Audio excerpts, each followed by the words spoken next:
Hello everyone. మా day usually 6 start అవుతుంది. 6కి తనకి బాతింగ్ ఫుడ్ అయిపోయాక అరౌండ్ 6:45కి వాక్కి వెళ్ళిపోతాం. కానీ ఈరోజు 5కే డేని స్టార్ట్ చేసేసాము. ఈరోజు 5:15 కల్లా బీచ్కి వాక్కి వెళ్ళామన్నమాట. కెన్ యూ బిలీవ్ ఇది మార్నింగ్ 5:15కి సమ్మర్ వల్ల ఎంత వెళ్తురో చూడండి.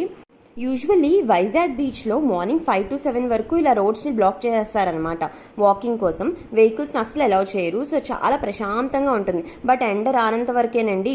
ఎండ వస్తే మాత్రం టైట్ స్లాప్ ఇస్తుంది మనకి.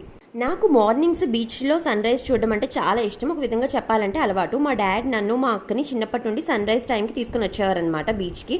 అదొక ఆనందం. ఈరోజు తనకి సన్ రైజ్ చూపిద్దామని ఫిక్స్ అయిపోయాను. ఫస్ట్ టైం సన్ రైజ్ చూశాడు. కాకపోతే సన్ కంప్లీట్గా బయటికి రాలేదు. క్లౌడ్స్ వెనకాల దాక్కుని సిగ్గుపడుతుందనమాట. బీచ్లో మనకి రాగిమాల్ స్టాల్స్ ఎక్కడ పడితే అక్కడే ఉంటాయి. 6 kilometers వాక్ కంప్లీట్ చేసేసాము. సో కొంచెం రాగిమాల్ తాగేసాం. ఇంటికి వెళ్తున్న దారిలో కొబ్బరి నీళ్ళు తీసేసుకున్నాం. కొబ్బరి నీళ్ళు ఫ్రిడ్జ్లో పెట్టుకొని తాగితే ఉంటుంది.